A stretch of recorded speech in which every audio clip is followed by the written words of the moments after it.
Quero trazer uma mensagem para os irmãos. Lembra que a passagem está em 1 Samuel, capítulo 15. Nós vamos ler o versículo 3, o versículo 9, e depois o 21 e o 22. Amém?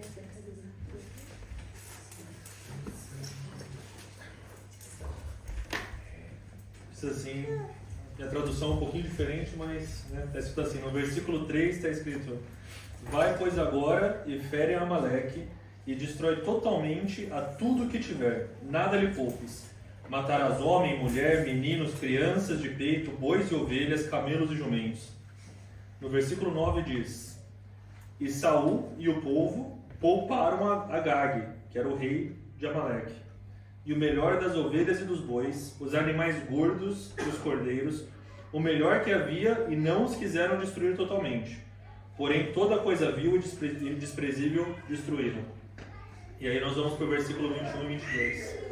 O versículo 21 diz assim: mas o povo tomou do despojo, ou seja, essas coisas melhores, as ovelhas e os bois, o melhor do que foi designado a destruição, para que oferecesse a Deus, ao Senhor, teu Deus, em Gilgal. E aí no versículo 22, é o último que a gente vai ler agora, Samuel responde para Saul dizendo: tem porventura o Senhor tanto prazer em sacrifícios e holocaustos, quanto tem que se obedeça a sua palavra? Eis que obedecer é melhor do que sacrificar, e o atender melhor do que a gordura de carneiros. Os irmãos podem se assentar? O tema da pregação de hoje, irmãos, é obediência. Amém? E eu falo que Deus ele já começa a falar com a gente desde o começo da palavra. Quando a irmã Maria veio para falar sobre a questão de como que a gente está pensando para esse ano de ser um servo melhor. E quando o pastor Ivanel falou no mês passado para dar a oportunidade de poder trazer a mensagem para os irmãos, eu levo com muita seriedade, é um privilégio mesmo de estar aqui.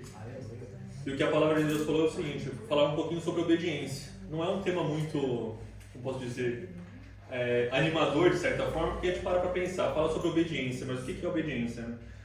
Nessa passagem que a gente leu agora, tem um momento em Israel que Saul, que foi o primeiro rei que Israel teve, passa pela primeira batalha ali com Amaleque, que é uma nação vizinha, que era uma nação inimiga de Israel, e a ordem de Deus que veio através de Samuel foi: você tem que destruir tudo, não é para deixar nada lá, e parece até cruel. Mas naquela época, quando tinha guerra, era dessa forma. Por quê? Para manter pureza. Você não pode trazer nada do lado de lá. Só que o rei, que era Saul, quando foi para lá, viu, né, os animais e tudo que sobrou ali, né, porque eram muito bons, e falou assim: não precisa matar tudo também, né? Deus falou que era para matar tudo, mas isso aqui é bom demais, vamos guardar. E ele teve a coragem de virar para o profeta Samuel e falar assim: não, a gente separou para sacrificar, né? Era para dar para Deus, não foi para a gente. Ele tentou mostrar dessa forma. E aí Samuel fala o que é o tema dessa discussão de hoje, da mensagem que Deus quer passar para a igreja hoje porventura, né, será que Deus tem mais prazer em sacrifícios do que na sua obediência? E aí fala: é melhor obedecer do que sacrificar. Então, obediência e sacrifício sempre andam muito próximos um com o outro, e muitas vezes a gente se confunde. A gente acha que se eu estou sacrificando, eu estou fazendo alguma coisa, você acha que isso também é obediência. Então, quando eu estava lendo essa mensagem, eu falei assim: Deus, como que a gente vai explicar para a igreja a diferença entre obedecer e sacrificar? E mais importante ainda, por que nós temos que obedecer e porque Deus anseia de nós obediência? E o que Deus me levou foi ali na passagem, na verdade, em Jonas, né? Acho que todo mundo, de alguma forma, já deve ter ouvido falar da história de Jonas, né? Jonas, o profeta que recebeu a mensagem de Deus, falou assim: vai pregar ali. Eu não vou não, saiu correndo para o outro lado. Acabou sendo engolido por um grande peixe, voltou para aquele lugar e acabou obedecendo a Deus e trazendo salvação para aquele lugar. Quando a gente ouve essa história, né, é uma história, a gente foi criado com a Deus na igreja, desde criança, sempre aquela história fantástica, né?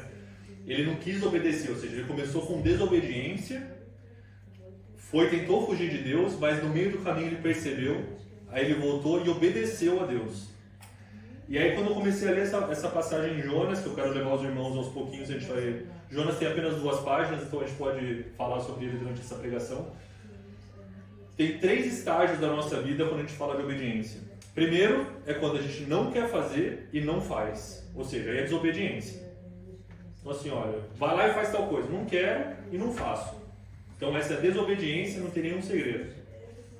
tem um segundo estágio que é, eu não quero, mas eu faço. Então alguém vira para você e fala assim, ó, você tem que fazer tal coisa. Você fala assim, olha, não quero, talvez não concordo, mas você obedece, você faz. Tem vários exemplos de forma que a gente faz isso na vida, né? Todo mundo aqui paga imposto, né? Acho que é um exemplo muito forte disso. Às vezes você não entende, às vezes você não quer, mas você obedece porque é a lei, porque é a regra. Você entende um porquê para fazer isso.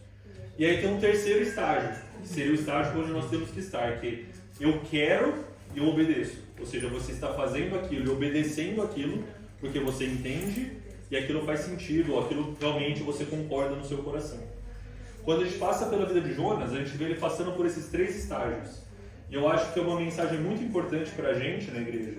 Porque nós também, muitas vezes, quando a gente está ouvindo a palavra de Deus, nós também passamos pelos 3 estágios. Se todo mundo aqui talvez foi criado na igreja, talvez não, todos nós passamos por um momento em que nós desobedecemos a Deus. Certo? Então, quando a gente... né, e quando a gente começa a falar, quando a gente lê o livro de Jonas, como eu disse, são apenas 2 páginas, né? Então a gente fala assim, nossa, mas um homem que era profeta de Deus, né? Um homem que conhecia a palavra, que conhecia Jesus, ele conhecia a Deus desobedecendo. Nossa, esse cara aqui é um tonto, né? Alguma coisa errada. Só que nunca é assim, né? Vamos pensar, né? Então o que aconteceu? Eu fui dar uma olhada qual que era na história de Jonas, né? Quem era Jonas, né?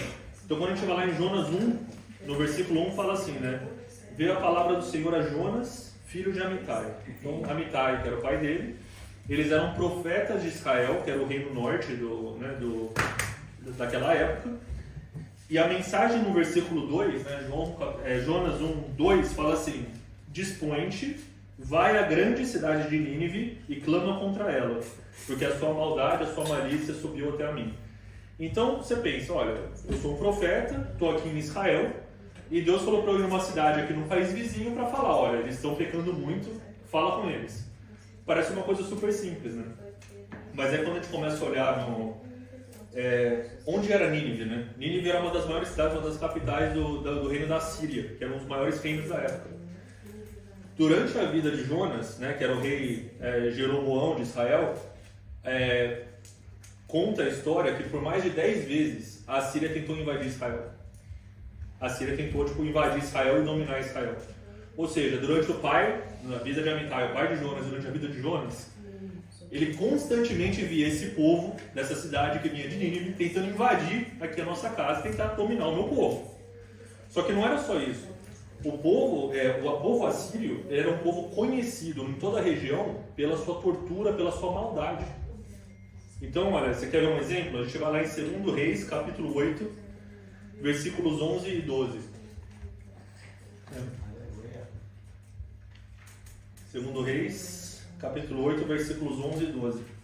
Aqui conta, né, está mostrando a história quando Eliseu foi ungir o rei da Síria, dessa nação vizinha, e ele fala assim, ó, Eliseu olhou para Hazael, que era o rei da Síria, e tanto ficou olhando que Hazael ficou envergonhado, e o homem de Deus chorou.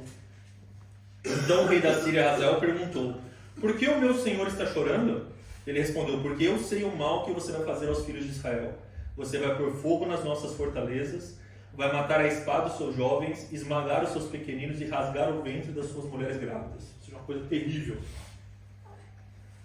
Os relatos históricos dos assírios mostram que eles faziam exatamente isso quando eles dominavam o povo. Eles entravam e eles não deixavam... Era terra devastada. E tinha duas características básicas do que os assírios faziam quando eles entravam numa nação nova. Eles matavam o rei e toda a sua linhagem, para falar o quê? Que o poder que manda aqui é o poder dos assírios. E a segunda coisa que eles faziam, eles matavam os sacerdotes, os profetas e todas as suas linhagens, para mostrar que o único Deus que tem poder aqui é o Deus dos assírios. Agora vamos imaginar você é Jonas, certo? Vamos voltar para Jonas agora. Eu sou filho do profeta, meu pai é profeta, eu sou profeta de Israel. Esse povo está aqui 10 vezes tentando invadir a nossa terra, certo? Em algum momento, na verdade, como a história relata, 20, 30 anos depois, a Síria acabou invadindo o reino de Israel e foi quando esse reino deixou de existir. Eles absorveram o reino de Israel. E Jonas está naquele momento e Deus vira para ele e fala assim, então Jonas, vai lá na capital desse povo que está tentando destruir a gente e prega para eles porque eu quero salvar a vida deles. Mas Deus, esse povo que está vindo para cá, quer matar meu pai, me matar, toda a minha família, sim, vai lá e prega para eles. Vamos pensar pelo lado humano aqui, irmão. Você acha que seria uma decisão fácil você falar assim, não, tá bom, Deus. Só vai do versículo 1 para o versículo 2, como a gente leu. Facinho, a gente só dá um pulinho ali e vou lá falar com eles. Então o que acontece? O que Deus está tentando falar para a gente? Às vezes nós temos um motivo para desobedecer. Não apenas obedecer, mas obedecer, né? Porque a gente está falando de desobedecer a Deus. Às vezes nós temos um motivo para desobedecer. Jonas, por qualquer parâmetro humano, faz sentido o que ele está tentando fazer. Mas isso não traz justificativa. Então, quando Deus nos manda obedecer alguma coisa, mesmo que não faça sentido, mesmo que é totalmente contra a nossa vontade, tem um porquê e nós temos que obedecer. O nosso chamado não é para tentar criar uma razão e um motivo para depois obedecer. Quando Deus ordena, nós obedecemos. E o motivo por que eu estou falando isso hoje, né? Começando dessa forma, vai explicar o quê? Que não é fácil obedecer. Muitas vezes a gente olha, lê na palavra, alguém fala, obedece a palavra de Deus, Deus está falando, parece que é uma coisa fácil, mas não é uma coisa fácil. E muitas vezes Deus pede de nós, na maioria das vezes Deus pede de nós coisas que não seriam qualquer um pode fazer. Jonas não é um caso diferente. Então, quando nós lemos aqui no versículo 2, fala assim, levanta e vai à grande cidade de Nínive e fala para ela que eu vou, né? A maldade deles é muito, muito grande e eu vou destruir a cidade. Então vai lá e prega para eles arrependimento. Aí no versículo 3, aqui fala, né? No versículo 2 fala assim, dispõe-te, né? Levanta-te. Aí no versículo 3 fala assim, Jonas se levantou, ou seja, ele obedeceu a primeira parte. Eu me levantei para fugir diante da face do Senhor. E ele foi para Tarsis, e descendo até Jope, achando um navio que ia para Tarsis, pagou sua passagem, desceu para dentro dele e tentou fugir. Quando a gente lê esse versículo, como a gente não conhece a geografia da época, a gente perde um pouquinho o sentido. Então Jope é hoje onde fica a cidade de Tel Aviv, que é uma cidade portuária, perto de Haifa, lá em Israel. Ele desceu, ele podia pegar um navio para ir para Nínive, que era mais ou menos ali cerca de 500 km, 600 km para o noroeste, né? Seria bom, vamos supor, a gente está aqui em Berlim e fala assim, ó, vai aqui na Polônia, certo?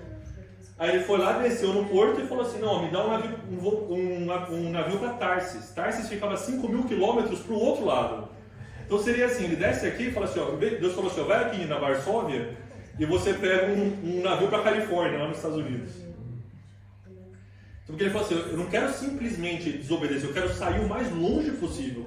Porque Jonas, ele sabia que se eu estivesse aqui por perto, talvez acontecesse alguma coisa que eu vou ter que voltar. Então, primeira coisa que Deus começa a nos falar, onde Jonas está nesses 3 estágios que a gente falou no começo?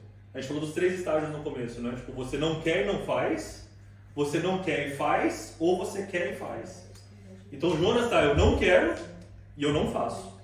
Então como ele faz? Toda vez que você quer desobedecer, a primeira coisa que você percebe, você vai ter primeiro que pagar a passagem, você tem um custo que você vai ter que fazer, e tem o quê? E você desce para dentro do navio, ou seja, tem um esforço ativo. Não existe assim, nossa, desobedeci porque não percebi, não sabia, entendeu?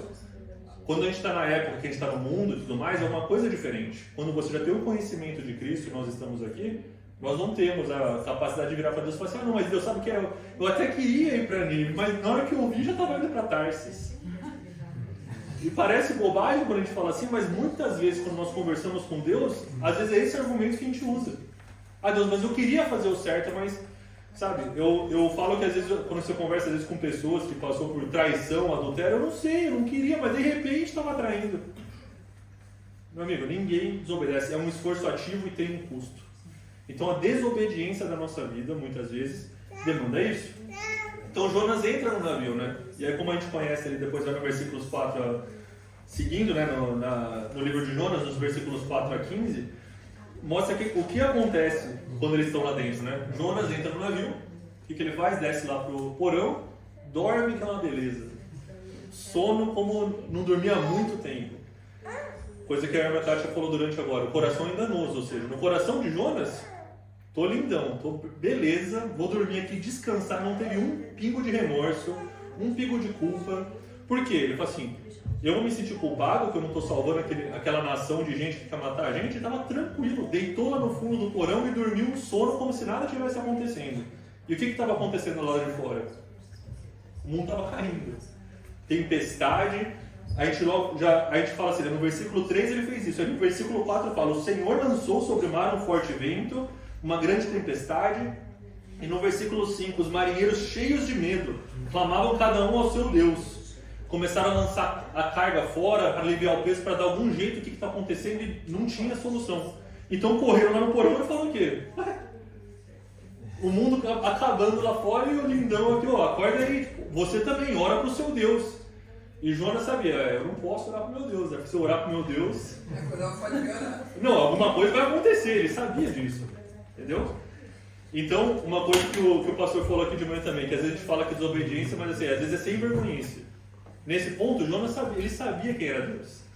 Então o que acontece? Chega lá e fala assim, ora para o seu Deus. Aí Jonas fala assim, ó, sabe o que é? Pode parar, é por minha causa que isso está acontecendo. No versículo 12 fala assim, eu sei que por minha causa essa grande tempestade veio contra vocês. Não fala contra mim, contra vocês. Certo? E aí ele fala assim, tá bom, o que a gente faz então? Ó, então só me joga no mar e que vai parar. Então levantaram, né, Jonas lá, foi contra na história, que jogaram ele no mar, e aí quando ele caiu no mar, a tempestade cessou. E a gente fala assim, tudo bem, então a gente resolveu esse sentido, né? Mas quando a gente vê lá no versículo 16 e 17, no final do capítulo 1, fala assim, né? Tipo, no versículo 16 fala assim, os homens que lançaram, né, temeram em extremo ao Senhor e ofereceram sacrifícios a Deus e fizeram votos. Então o que acontece, né?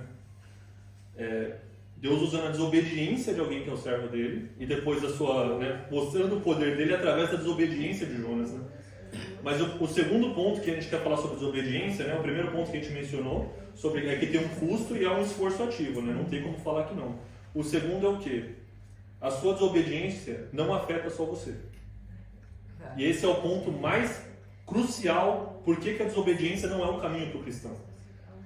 O navio começou a ter tempestades e as cargas que foram perdidas, tudo o que aconteceu naquele lugar. Tudo por quê? Porque um homem resolveu desobedecer a Deus.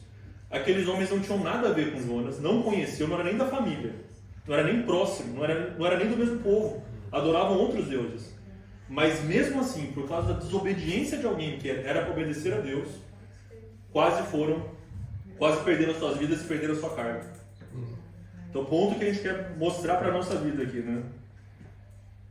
O que será que nós, com a nossa desobediência, temos causado, talvez ao nosso redor, seja no ambiente do seu trabalho, seja dos seus amigos, seja dentro da sua casa, da sua família?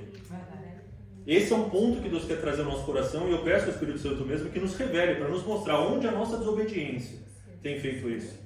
O terceiro e a última coisa que eu quero falar desse primeiro capítulo, fala o seguinte, a gente falou lá de Samuel dizendo sacrifício ou obediência, né?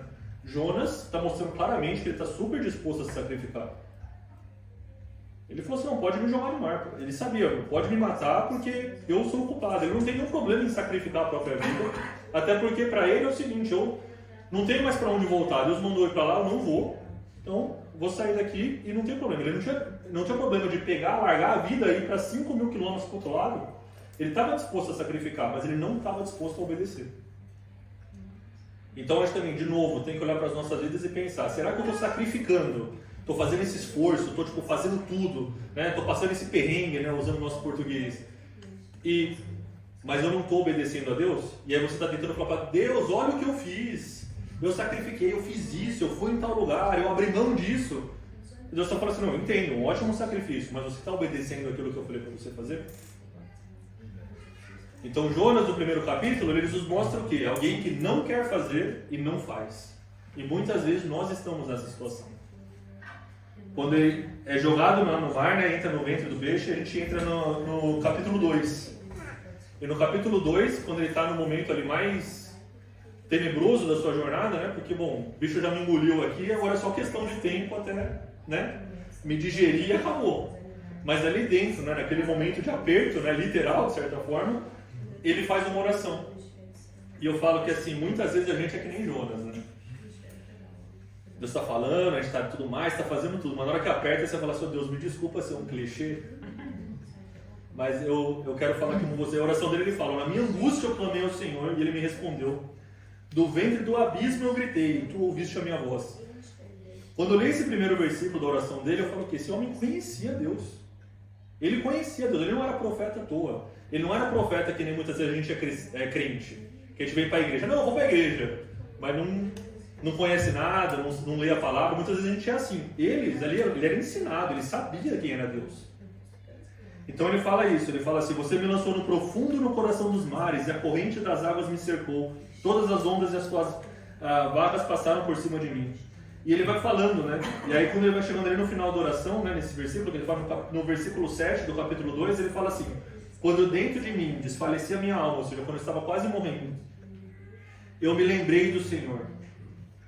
E subiu a ti a minha oração no teu santo templo. Ali ele ouviu a minha oração.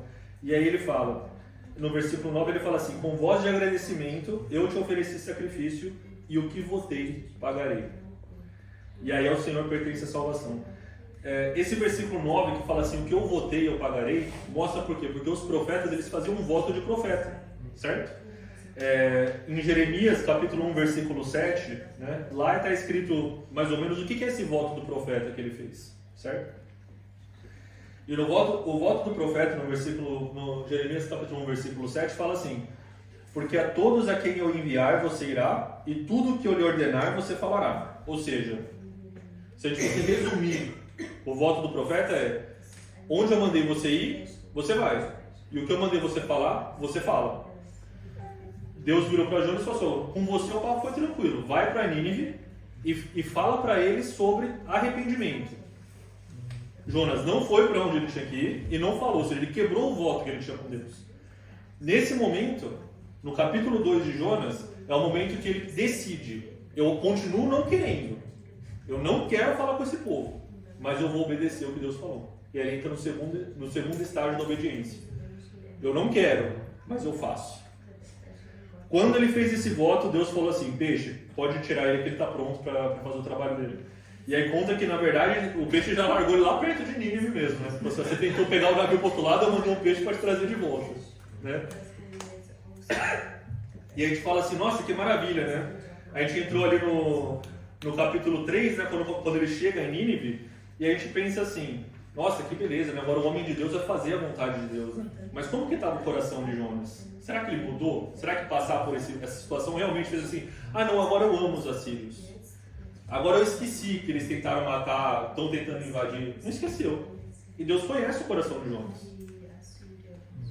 Quando nós passamos por essa jornada de obediência, ao mesmo tempo que Deus está tentando fazer você executar e fazer alguma coisa de acordo com a vontade dele, Deus está aos poucos revelando o que tem no seu coração. Deus está aos poucos revelando as nossas motivações, certo? Jonas tem 4 capítulos. No final do 3º capítulo, passando um spoiler, não sei o que a gente vai falar agora, mas o povo de Nínive se arrepende. O povo de Nínive é salvo, ou seja, Deus não destrói a cidade. Há uma grande salvação naquele lugar.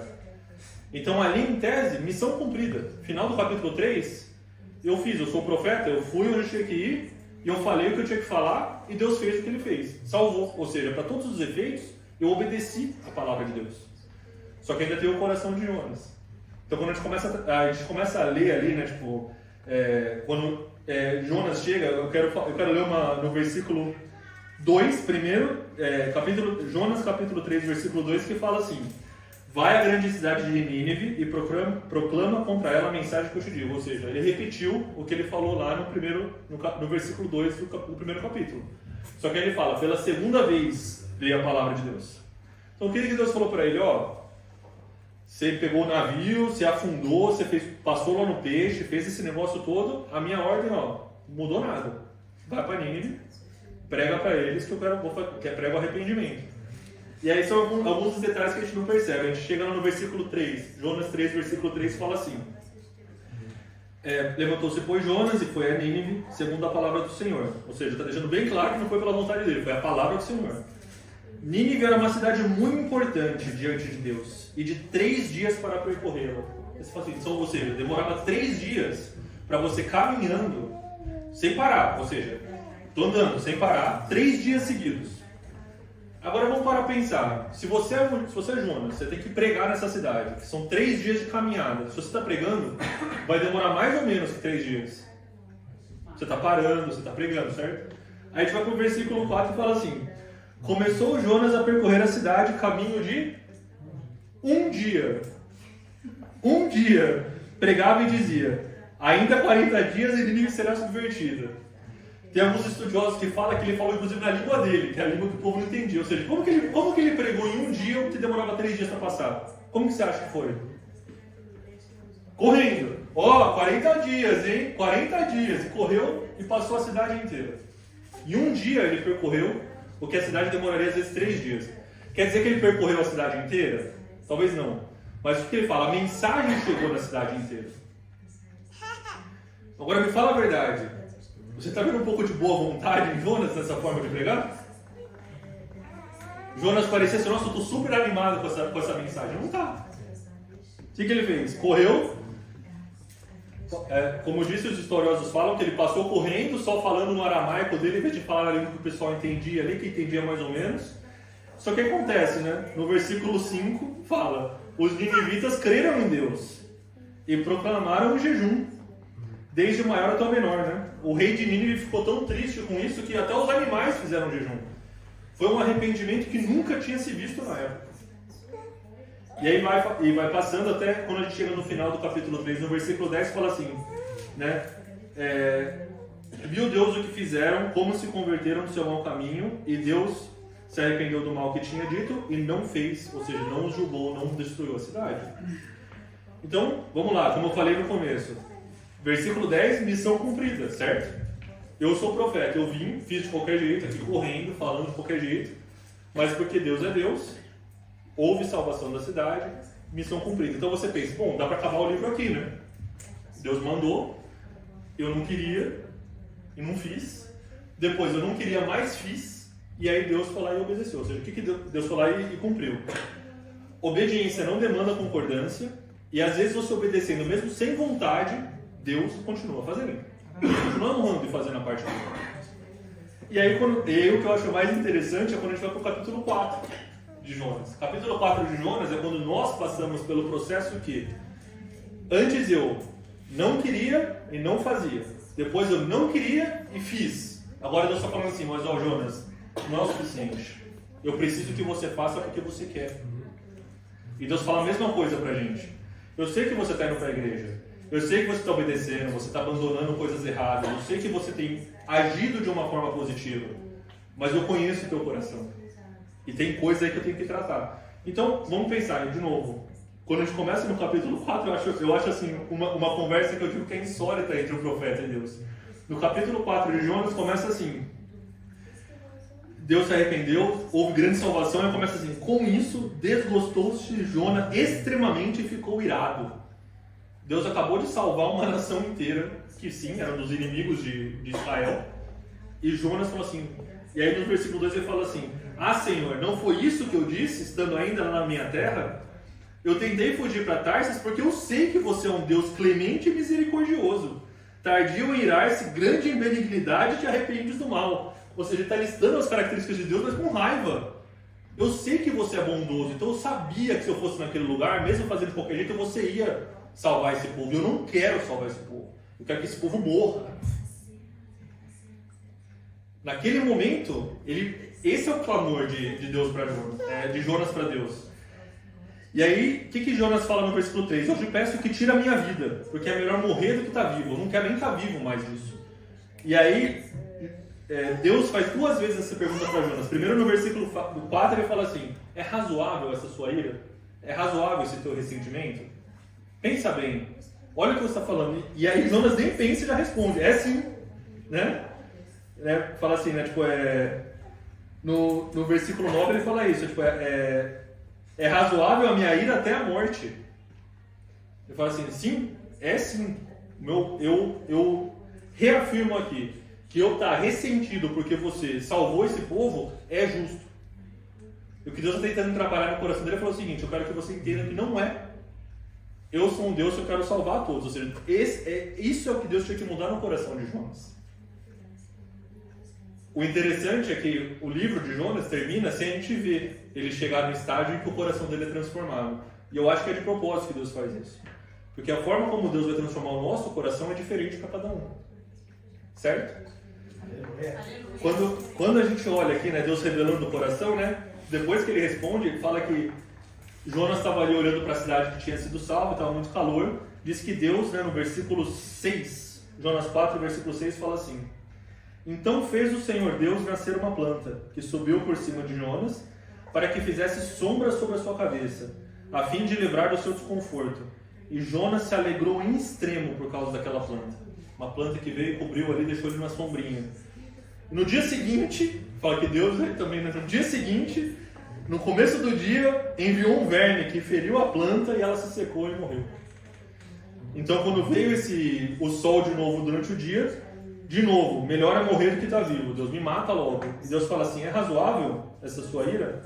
E ele fala assim: é razoável até a morte. Ou seja, naquele momento, por causa daquela planta, ele falou assim: não pode me matar porque você salvar o pessoal lá, tudo bem, mas aí tirou minha plantinha daqui que estava me dando um sossego, eu não quero mais, pode matar. E Deus pergunta para ele, né, que é como o pastor Ivanov falou agora mais cedo, Deus fez aquela pergunta que não é uma pergunta, né? É uma pergunta para falar: olha só, deixa eu te mostrar onde você está errado. Tens compaixão da planta que te não custou trabalho nenhum. Você não fez crescer, numa noite nasceu, na outra morreu. E eu, né, não vou ter compaixão da cidade de Nínive, em que há mais de 120 mil pessoas que não sabem discernir entre a mão direita e a esquerda, né? Ou seja, eles não têm o conhecimento. Então eu falo assim: você, por uma planta que apareceu e fez uma sombrinha, você já deu um chilique, pode me matar, não quero mais estar vivo. E eu que sou Deus, e tem aqui 120 mil pessoas que eu criei. Você não criou a planta, você não fez ela crescer, eu criei essas pessoas. Eu fiz elas crescer. E você não tem no seu coração um lugar para entender que, tipo, é por isso que eu quero que elas sejam salvas? E o livro acaba aqui. Talvez Jonas falou assim: não, tá errado ainda, Deus, não quero. A Bíblia não nos relata, né? A gente não sabe como é que foi. Mas o que Deus está nos mostrando aqui é o seguinte: a jornada para que o nosso coração queira, para alinhar com aquilo que nós estamos fazendo, é dessa forma que ele faz. Uma coisa que eu percebi quando a gente estava lendo essa passagem é o seguinte: Deus manda, né? Deus mandou um verme para destruir a planta, certo? Eu falo assim, para Deus corrigir o ministério de Jonas, ele mandou uma baleia, mandou um peixe gigante. Agora, para Deus, para revelar o que tem no nosso coração, ele não precisa mandar coisa grande, não. Ele manda um vermezinho numa planta. E ali é o suficiente. Então, por que Deus está falando isso para a gente? Às vezes a gente está esperando uma coisa grandiosa para tentar transformar ou tentar revelar o que está dentro do nosso coração. Mas são as pequenas coisas. É a pessoa que te irrita no trabalho, é o filho que fica fazendo birra. São essas pequenas coisas que Deus usa na nossa vida para revelar como está o nosso coração. Para te mostrar que nós não estamos obedecendo porque a gente quer. Às vezes a gente está obedecendo porque tem medo do inferno, está obedecendo porque acha que é o certo, está obedecendo porque os outros estão olhando, mas Deus está falando, não é o suficiente. Então, se já era difícil no começo, quando a gente falou, né, de Jonas, imagina agora. É mais difícil ainda. Eu arrisco dizer, não é só difícil, é impossível. Se não for a graça e o agir do Espírito Santo, de Jesus Cristo através da nossa vida, a gente nunca vai conseguir obedecer de verdade porque o nosso coração está alinhado com Deus. Porque, sim, quando a gente fala que o coração de Deus está para nos abençoar, que é bom para nós e tudo mais, está todo mundo feliz, né? Deus está abençoando, está fazendo, vamos obedecer. Mas e quando Deus fala para você, ora para esse povo que está tentando te destruir? É o mesmo Deus. Eu estava falando que essa semana, né, quando eu estava preparando, eu acabei vendo um vídeo, acho que foi no Instagram também, que fala um pastor chamado Rodrigo, que ele é arqueólogo, né? E ele falando sobre um assassino lá dos Estados Unidos que matou muitas pessoas e durante ali o depoimento um homem chega e fala assim: olha, você matou minha filha e você tornou minha vida muito difícil porque agora eu tenho que colocar em prática aquilo que Deus mandou fazer e eu tenho que te perdoar, então se sinta perdoado. E aquele homem que era um psicopata e ali ficou ouvindo 30, 40 pessoas falando e nenhum sentimento, naquele momento o homem chora. E obviamente você fala assim: poxa, aconteceu alguma coisa? A gente não sabe. Mas é mostrar como a graça de Deus quando ela trabalha. E a nossa obediência, quando o nosso coração está alinhado com Deus, a gente volta para o começo. Da mesma forma que a nossa desobediência afeta quem está ao nosso redor, a nossa obediência começa a fazer essas transformações também. Então, irmãos, só para recapitular e para a gente encerrar, para a gente terminar, né? Quando a gente começa a olhar, a primeira coisa que a gente pensa, né? Primeira coisa, a obediência e a desobediência de um servo de Deus afeta o seu ambiente e também gera temor. Então, a gente viu aqui dois exemplos. a desobediência de Jonas quase fez afundar o navio. E a obediência de Jonas fez uma cidade ser salva. De novo, para cada um de nós, olhem para que o Espírito Santo possa revelar para cada um de nós, nas nossas vidas, na nossa prática diária, onde eu estou desobedecendo e o que eu estou causando, e também onde eu estou obedecendo e o que eu estou causando. Eu falo que nesses momentos que eu digo que Deus usa muito às vezes a vida dos nossos filhos para mostrar certas coisas, porque o filho não tem filtro, né? Então ele vai mostrar para você se você está realmente fazendo do jeito certo ou errado. E eu lembro que eu estava morando na Ásia e eu falava assim para Deus: Deus, como que eu vou fazer essa criança de buscar? Como que eu vou fazer essa criança de conhecer Jesus? Eu estou num povo que ninguém conhece a Deus, ninguém fala de Jesus, não tem como. E eu falo que um dia eu estava num culto e estava passando um menino estava louvando, eu estava louvando a Deus e estava lá com a minha mão levantada, de olho fechado, sentindo a presença de Deus. E eu senti como se fosse olhar para trás. Quando eu olhei para trás, o meu filho, o Arthur, quando era bem pequenininho, ainda também com o olho fechado e a mão levantada. E Deus falou assim para mim, assim, é assim que eu quero fazer. É através da sua vida que eu começo a impactar os que estão ao seu redor. A gente talvez aqui na Alemanha, a gente pensa, como que eu vou falar de Deus nesse país, que é uma discussão que a gente tem tido há várias semanas, como que eu vou falar de Deus nesse país? Primeiro, não posso falar, ou o povo é fechado, o povo não quer me ouvir. Às vezes é o que? É você obedecendo a Deus e fazendo a sua parte. Deus vai usar o seu exemplo e ao povo vai mudando ao seu redor e trazendo temor. Como aqueles pescadores que jogaram Jonas e falaram assim, nossa, Deus, esse cara era Deus de verdade mesmo. E ali eles falaram assim, vamos sacrificar e adorar esse Deus. De certa forma, a forma como vocês vão obedecer, como nós vamos obedecer, vai gerar adoração nos ímpios, em pessoas que não conhecem a Deus. Então que o Espírito possa nos mostrar onde nós estamos desobedecendo e gerando um impacto, mas também onde nós estamos obedecendo e gerando um impacto positivo. Segundo ponto que Deus quer falar conosco hoje. Quando Deus te chama, quando Deus te dá uma ordem, ela não está ligada com a condição ou o lugar que você está. Então, se Deus mandou você fazer alguma coisa, quando fala desse voto do profeta, ele não está se importando se é conveniente ou não, se é agradável ou não, se você está no lugar ali ou não. Então, é a mesma coisa. Jonas, né, nesse caso, quando ele teve o chamado de Deus, ele era um profeta, ele estando no desespero de querer fugir, ou dormindo no fundo do barco, ou dentro da barriga do peixe, Deus falou, a ordem continua igual. A palavra de Deus, aquilo que Deus tem mandado para que a gente obedeça e faça, isso não muda. Então por que isso é importante? A gente às vezes tenta dar uma balançada na palavra de Deus, falar assim, Deus, mas essa palavra aqui fazia sentido talvez lá naquela época, mas Deus, esse negócio aqui não tem nada a ver. Tem que dar uma relaxada nessa parte aqui. A gente não tem essa flexibilidade. No momento que a gente altera a ordem de Deus, a gente deixou de obedecer. Jonas sim, ele falou, se levanta e vai, eu vou me levantar, mas não vou não. Se obedecer metade, não é obedecer, já é desobediência. E é por isso que é tão difícil, é impossível pra gente fazer isso sozinho. O terceiro ponto que também é importante dizer é o seguinte, mesmo se não há sinceridade no nosso coração, a obediência gera frutos, só que ela não gera filhos. Então a nossa obediência, quando a gente faz porque quer fazer, mas não porque a gente quer, nesse segundo estágio, né? Eu não quero, mas faço. Você gera frutos. Você salva cidades. Mas você não gera filhos. Você não gera posteridade naquilo. Porque você não consegue. De novo, os seus filhos vão olhar para você e falar assim, meu pai está falando isso lá na frente, mas lá em casa eu sei como ele é. Infelizmente, eu já ouvi isso de filho de pastor. Então ele está obedecendo. Está lá, está bonito, pregando na frente da igreja e tal. A igreja está com o fogo de Deus. Mas não está gerando filhos. Não está gerando posteridade. E a Bíblia nos dá muito exemplo disso, de reis de Israel. Que a Bíblia nos mostra lá em Reis, se a gente vai ler Reis, em Crônicas, né? Fala assim, e ele fez o que era reto e agradável aos olhos de Deus. E aí vem o filho dele, e é o pior rei de toda a história. Você fala assim, o que aconteceu? Talvez ele estava só obedecendo porque era o que estava na lei, era obrigação. Mas ele não conseguiu passar para a próxima geração. A nossa obrigação de alguém que obedece a Deus é assegurar que não apenas eu obedeço, de novo, que a gente falou hoje de manhã, por isso que eu falo que Deus liga tudo. A questão das maldições hereditárias, né, que a gente estava falando. O Deus que fala com seus pais, o que fez que os seus pais obedeceram, não adianta, seu pai obedeceu, chega assim, não, mas ó Deus, meu pai obedeceu, né? Eu lembro que quando eu era criança eu falava assim, se alguém estiver subindo do seu lado, você não vai segurar no calcanhar para subir.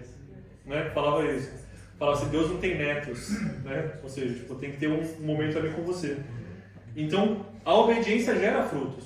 E, de novo, temos que obedecer e um dos sinais é ser frutos. Mas o sinal maior de que o nosso coração está alinhado com Deus é quando a gente começa a gerar filhos. Como você vê que a sua obediência gera obediência nos outros e isso perpetua na presença de Deus. Amém? E o último ponto que eu quero falar, para a gente encerrar, é aquilo que eu tinha mencionado antes. Para corrigir o seu caminho, Deus usa as grandes coisas. Deus vai usar as tempestades, as baleias, as coisas gigantes para tentar corrigir o seu caminho, porque você está indo para o caminho errado. Mas para corrigir o nosso caráter, o nosso coração, Ele vai usar as coisas pequenas. Então, que o Espírito Santo, o Espírito de Deus possa realmente trabalhar nos nossos corações, para que a gente aprenda a obedecer. Mas não obedecer porque, senão eu vou para o inferno. Mas obedecer porque o meu coração quer obedecer. E o mais importante é que a gente fique atento às pequenas coisas que Deus está fazendo, já está te incomodando, que é para revelar aquilo que está no seu coração. E dessa forma, como a irmã Maria falou, que a gente possa aprender a ser servos melhores esse ano. E a oração que eu faço, que foi a oração do começo desse ano, eu faço essa oração também pela nossa igreja. É que quando a gente começar 2024, não precisa esperar tanto assim, mas quando a gente fizer a nossa oração de fim de ano, que não seja oração assim, no ano que vem eu vou melhorar nisso aqui, eu preciso mudar isso aqui, preciso perder esse peso, preciso fazer aquilo. Mas que a gente possa fazer uma oração para Deus. Deus, olha, o básico ali eu já cumpri, meu coração está alinhado com você. O que mais o Senhor quer que eu faça? Aleluia. Amém, irmãos? Aleluia. E assim nós vamos viver realmente o que é o maior e o melhor dessa terra. Amém, irmãos? Aleluia. Espero essa oportunidade.